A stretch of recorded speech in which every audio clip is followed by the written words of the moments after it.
ये बच्चों हमने कल सिंपल पढ़ा था ओपन इकोनॉमी में, the shape of the LM curve will be vertical straight line. Vertical straight line mean when we take y exchange rate on the y axis, then LM curve is not upward or downward sloping due to changes in exchange rate. So it is neutral to the changes in exchange rate. Money supply and money demand will not change, for example. So LM is vertical straight line and IS is downward sloping from left to right. और यहाँ पे जो IS का relationship है exchange rate के साथ, वो due to increase in exchange rate आपके एक्सपोर्ट कौन सी हैं वो एक्सपेंसिव हो जाएंगे. उनके एक्सपेंसिव होने से आपकी जो एक्सपोर्ट्स हैं वो कम होंगी और आपकी इनकम कौन सी है वो कम हो जाएगी. ये नेगेटिव रिलेशनशिप है एक्सचेंज रेट का आपके IS कर्व के साथ. तो ये हमने इक्विलिब्रियम कल ड्रॉ किया था. और vertical LM will decide a point where the national income will be in equilibrium.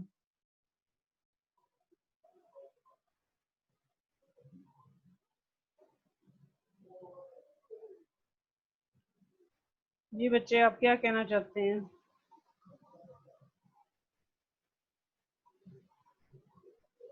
जिन बच्चों, मुझे आवाज नहीं आ रही.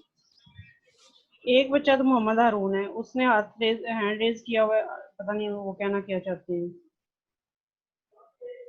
और दूसरा जिस बच्चे को आवाज नहीं, सारों को नहीं आ रही या सिर्फ?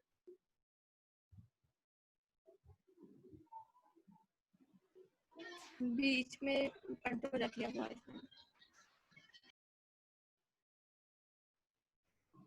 और बच्चों को भी आवाज नहीं आ रही, प्रॉब्लम है? मैम थोड़ी कटक कटक के आ रही है. चलिए थोड़ी देर वेट करें, मैं कुछ करती हूँ.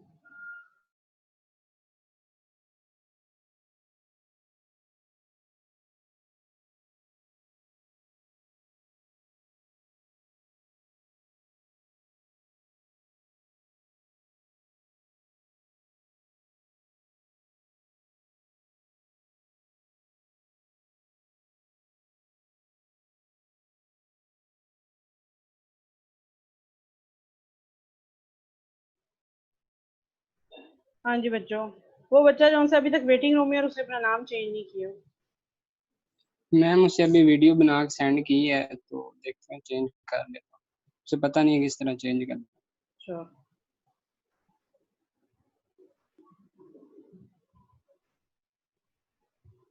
अच्छा मेरे एंड पे तो नेट ठीक चल रहा है, पता नहीं फिर आपको आवाज का क्यों प्रॉब्लम हो रहा है. एनीवे ये हमने कल मॉडल जो ड्रा किया था, ये हमारा मंडल फ्रेमिंग मॉडल है. इसमें सिंपल ISLM मॉडल में there are one difference is that कि we are taking exchange rate on the y axis, जबकि उस मॉडल में हमने रेट ऑफ इंटरेस्ट लिया हुआ था y एक्सिस पे.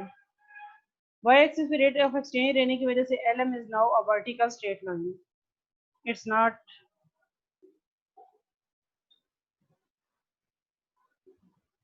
upward sloping like the previous diagram. ये मंडल फ्रेमिंग मॉडल का जो डायग्राम या फ्रेमवर्क है, इसको बनाने के बाद now we are in position to analyse the shift in IS and LM model. Shift mean if we change any variable which is the policy variable, for example government expenditure, taxes or control on trade, then what will be the effect on the equilibrium. इसको understand करने के लिए जब हम closed economy में पढ़ रहे थे तो हम simply expensive physical policy, contraction physical policy, ये चीजें जो सी हमने देखी थी. लेकिन अब हमने एक न्यू वेरिएबल है हमारे पास और वो है exchange rate.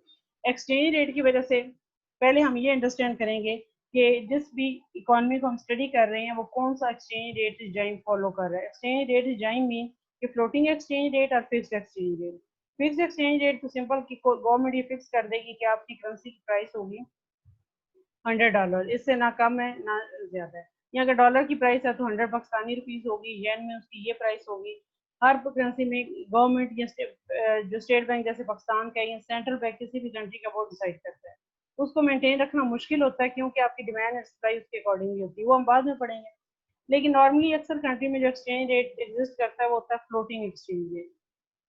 Exchange rate is set by supply and demand in the currency market. कि आपकी करेंसी की डिमांड ज्यादा होगी तो आपका एक्सचेंज रेट हायर होगा, अगर आपकी करेंसी की डिमांड कम होगी तो आपका एक्सचेंज रेट कम होगा।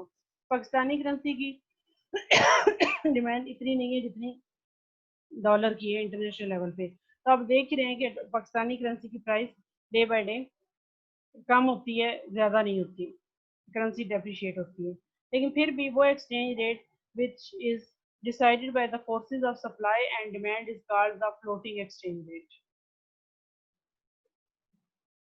In the floating exchange rate, now we assume that we are studying a small open economy which is working under floating exchange rate.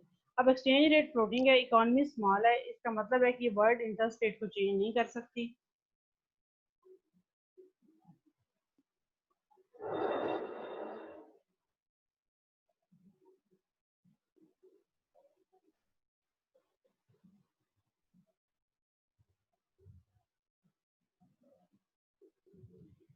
Word interest rate will be taken as given and एक और हमारा assumption था, जब भी आपने analysis में आपको ज़रा पेपर है या आपका टेस्ट है तो आपको पूरा का पूरा थोड़ा ही क्वेश्चन होगा, लेकिन फर्ज करना फिजिकल एक्सपेंशन की बात हो रही है under floating exchange rate for a small open economy, तो आप जब भी अपना क्वेश्चन स्टार्ट करेंगे ज़रा आप बात यहाँ से शुरू करेंगे कि we will explain it with the help of Mundell Fleming model. Our assumptions are that we are taking a small open economy which cannot affect the international interest rate if we take R is equal to R steric, which is fixed at the world level. Capital mobility is assumed to be free. Inflow and there is no restriction on inflow and outflow of capital. And now we will study the effect of fiscal policy under floating exchange rate on a small open economy. Now, given situation is that LM is a vertical straight line. We are taking exchange rate which is floating exchange rate on y-axis and we are taking y output GDP income कुछ भी आप इसे कहें on x-axis and IS1 is original IS when we start the analysis and LM is the LM steric is the given LM. We are taking put the steric to show that these both are driven with the assumptions that R is equal to R steric, which is international interest rate. By the interaction of these two curves, we have got this point. इसके नीचे हमने y1 लिखना है, जो ये presentation इसमें नहीं लिखा हुआ एंड इधर आपने E1 लिखना है, इसका थोड़ा एक्सप्लेन करने में आसान हो जाता है। E1 will be the original या exchange rate when we start the analysis, y1 in the that the output in the beginning of the analysis। और ये जो पॉइंट है जो ब्लैक कलर का यहाँ पे इंटरेक्शन शो हो रहा है, यहाँ पे आपने E1 कैपिटल डाल देना original equilibrium. Now by this is the original situation which is the given. Now we assume that government is applying an expansionary fiscal policy. Expansionary fiscal policy means increase in government expenditure or decrease in the taxes. But due to increase expansionary fiscal policy, IS will shift to the right. Shifting in the IS mean that there should be increase in the national income by this amount.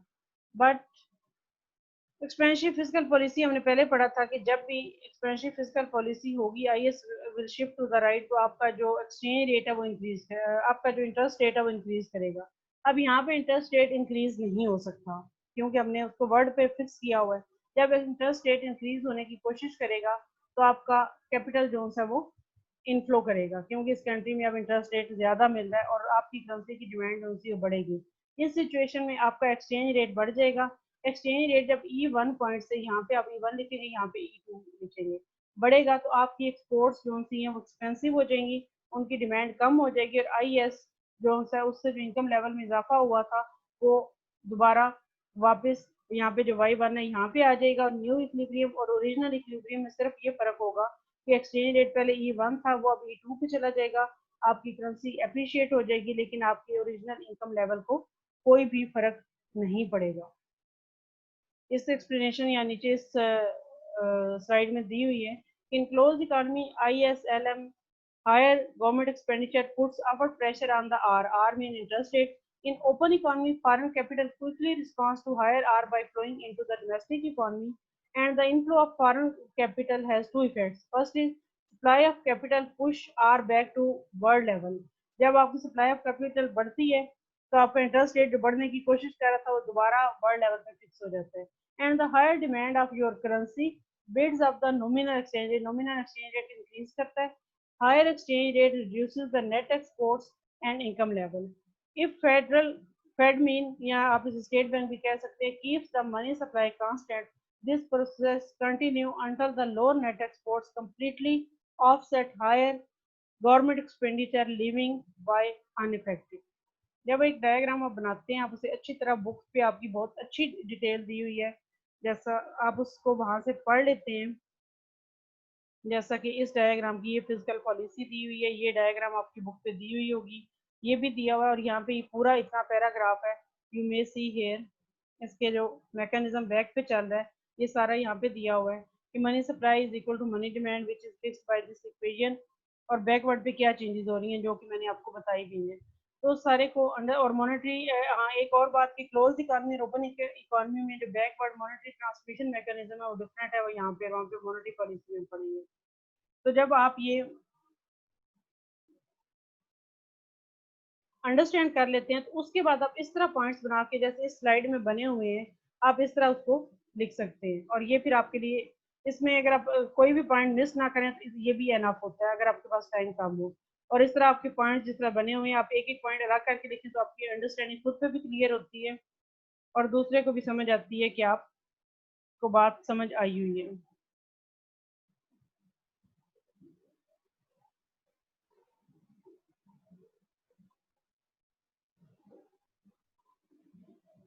जो बच्चे भी class में attendance लगा दें, इस वक्त 21 बच्चे class में मौजूद हैं. अगर आप लोगों के पास बुक या स्लाइड्स मौजूद हैं तो आप एक दफ़ा इस डायग्राम को ध्यान से देख लें ताकि हम मॉनेटरी पॉलिसी ओपन इकोनॉमी में पढ़ सकें. और तीसरी होगी ट्रेड पॉलिसी. जब भी आपने इनको पढ़ना है तो क्लोज इकोनॉमी में जब हमने ये पॉलिसीज पढ़ी थी, आप पीछे से वो डायग्राम खोल के उसको इससे कंपेयर ज़रूर करें. इस तरह आपकी अंडरस्टैंडिंग क्लियर होगी और आपको ये मिक्स नहीं होगी कि जब ओपन इकोनॉमी में आप एक्सचेंज रेट को भी कंसिडर करते हैं और जब क्लोज इकोनॉमी में नहीं करते तो इसमें डिफरेंस क्या है.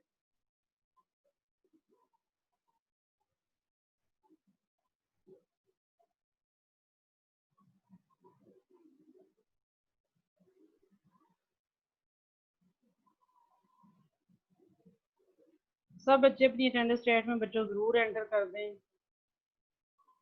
किसी ने इसमें से कोई क्वेश्चन पूछना तो पूछे, अदरवाइज मैं आगे मॉनेटरी पॉलिसी ओपन इकोनॉमी की स्टार्ट करने लगी.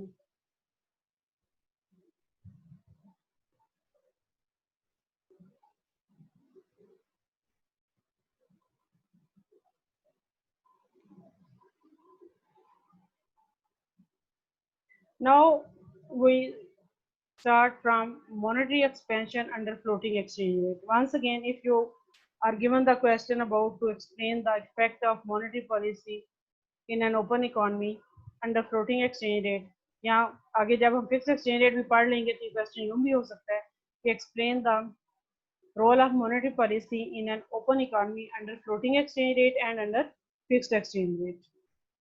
Here, under floating exchange rate, once again we will start the small open economy. World interest rate is taken as given. Free capital mobility, exchange rate on y-axis, output on x-axis. LM is vertical straight line by given LM1 steric. This blue line, IS steric is downward sloping from left to right, so showing that negative relationship of national income with the exchange rate. This negative relationship को once again explain भी कर देंगे. When exchange rate increases, demand for your exports decreases, so your output or GDP or income level decreases. Original equilibrium is at this point. E1 आप इसे लिखेंगे और E1 small e से आप exchange rate show करेंगे और Y1 से आप original national income show करेंगे. Now there is an expansionary monetary policy mean कि money supply increases.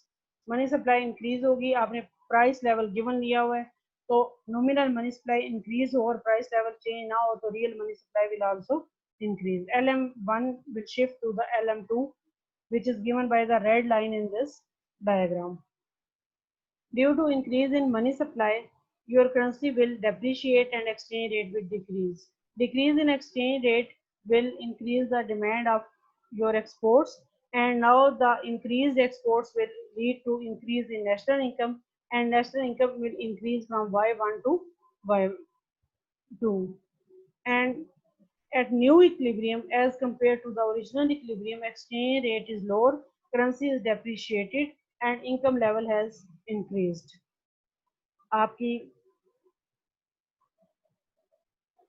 अब क्वेश्चन ये है कि under floating exchange rate change in money supply किस तरह से, वही मैकेनिज्म जो मैंने आपको अभी बताया है, आपकी इनकम लेवल जो है उसको इंक्रीज करता है. In closed economy higher money supply put pressure on R to fall.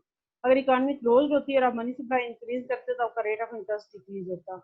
This cannot happen in small open economy because foreign capital respond by flowing out of the domestic economy if R is less than R steady. As foreign capital flow out, the exchange rate E falls. Lower E means higher net exports and work. जब भी आपका exchange rate कम होगा, आपकी जो domestic investment या capital है वो outflow करेगा. कैपिटल आउटफ्लो करने की वजह से आपकी करेंसी जो सी है वो डेप्रिशिएट होगी और आपकी नेट एक्सपोर्ट जो सी है वो इंक्रीज करेंगे और आपका इनकम लेवल इंक्रीज करेगा. इसको सिंपल उन्होंने इस तरह से भी दिया हुआ है कि क्लोज इकोनॉमी में जो मैंने आपको बताया था कि आपने ये बात अंडरस्टैंड करनी है कि what is monetary transmission mechanism behind the monetary policy. In close economy monetary transmission mechanism से मुराद क्या है कि मनी सप्लाई आपकी नेशनल इनकम को किस तरह से या किस चैनल के थ्रू इफेक्ट कर सकती है. स्टेट बैंक के पॉलिसी ऑप्शन के तौर पे मनी सप्लाई को चेंज किया जाता है. अगर आपके पास R is equal to R asterisk है तो स्टेट बैंक ज़ाहिर है कि रेट ऑफ इंटरेस्ट को इसका मतलब चेंज नहीं कर सकता. Then in case of closed economy when money supply will increase, rate of interest will decrease, investment will ultimately increase, so the income level will increase. In case of open economy, when money supply increases, exchange rate decreases, your exports become cheaper and they increase, so net exports increase and your income level increase. इन दोनों monetary transmission mechanism में difference है, उसको आप समझ लीजिएगा.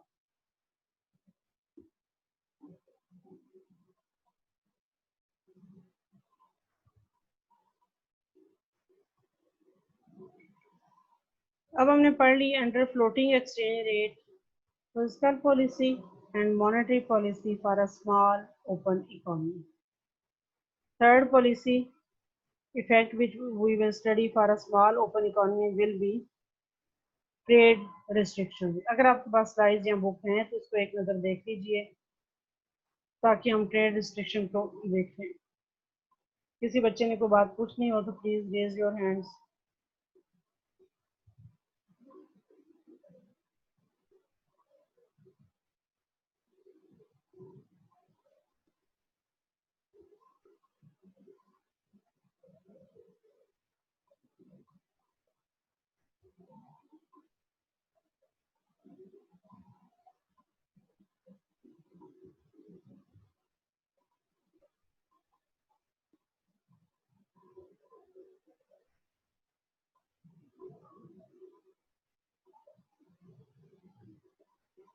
Okay.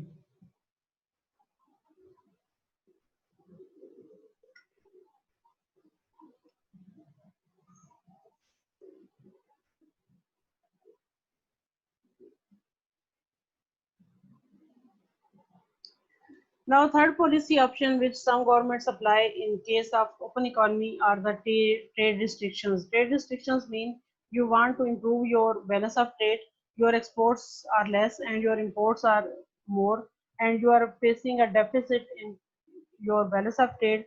So you want to improve it, you want to decrease your imports, so you put restrictions on imports. Imports पे restriction taxes भी हो सकती हैं, quota भी हो सकता है. We assume that government as fix of quota for some type of imports.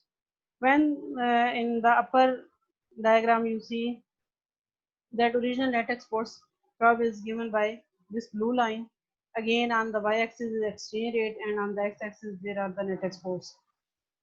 Now when there are the restrictions on imports, net exports mean exports minus imports. Now when imports decrease, net exports will increase and net exports curve will shift from NX1 to NX2.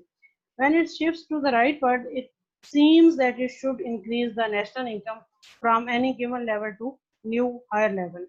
Lekin in real life, if it's an open economy and it's an open economy and free capital mobility is given, it does not happen. Why it does not happen? Because you can see in the low diagram when net exports curve shift to the right, IS curve shift to the right. IS curve shift to the right but instead of increasing the national income, it will increase the exchange rate. When exchange or currency appreciates, when you put restrictions on imports and your exports are higher, demand for your currency increase, then increase in which net exports will be offset due to decrease in exports. क्योंकि पहले आपने imports पे restrictions लगाई थी, आपकी exports minus imports जो थी वो ज़्यादा हो गई थी, लेकिन जो ही आपकी currency appreciate हुई तो आपकी exports महंगी होकर वो भी कम हो गई, तो exports minus imports दोबारा वापस अपनी जगह पे आ जाएंगी and new equilibrium will be with higher exchange rate and same level of national income according to the Mundell framing model under floating exchange rate. Again, why don't trade restriction raise why under floating exchange rates? अब once again जैसा कि हमने पिछले छठे chapter में पढ़ा था, आप नेट एक्सपोर्ट्स की इक्वेशन को दोबारा लिखें. वैसे तो हम लिखते हैं y is equal to consumption plus investment plus government expenditure plus net exports. लेकिन नेट एक्सपोर्ट्स को आप इधर साइड पे ले आए तो ये बनेगा कि net exports are equal to y minus consumption minus investment minus government expenditure. Trade restrictions does not affect anything on the right hand side of this equation. आप ट्रेड पे जब भी रिस्ट्रिक्शंस लगाएं तो आपको मतलब एक्सपोर्ट्स आप कम कर रहे हैं, आप ना अपनी वाई इंप्रूव कर रहे हैं, ना आपकी कंजम्पशन बढ़ रही है, ना आपकी इन्वेस्टमेंट को फर्क पड़ा है, ना आपकी government expenditure. So it would not affect the net exports. Basic idea is the same as in the long run. The case exchange rate is bid up because of the reduction in the source of dollar for foreigners. Mean ये कि आपका exchange rate इसलिए बढ़ गया कि पहले जो आप इंपोर्ट्स खरीद रहे थे उसके बदले आप अपनी करेंसी दूसरों को दे रहे थे, तो आपकी करेंसी का एक्सचेंज रेट गिवन था. जब आपने इंपोर्ट्स खरीदनी बंद कर दी, आपकी करेंसी की सप्लाई कम हुई, तो आपका एक्सचेंज रेट बढ़ जाएगा. जब आपका एक्सचेंज रेट बढ़ जाएगा, it will completely offsets the direct effect of the trade restriction on net exports. मतलब आपके बढ़े हुए एक्सचेंज रेट की वजह से आपकी एक्सपोर्ट्स कम हो जाएगी. Why does not change in any case. Second जो पार्ट है वो है इसका अंडर फिक्स्ड एक्सचेंज रेट.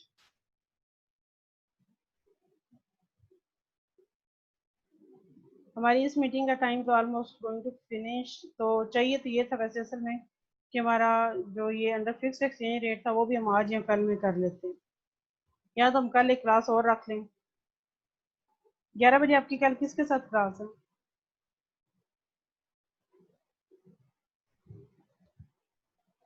हम सर कासिम के साथ. रोज 11 बजे आपकी क्लास होती है, फारग नहीं होते? जी मैम, जल्दी. सर कासिम तो 1.5 घंटा पढ़ाते होंगे नेट के भी.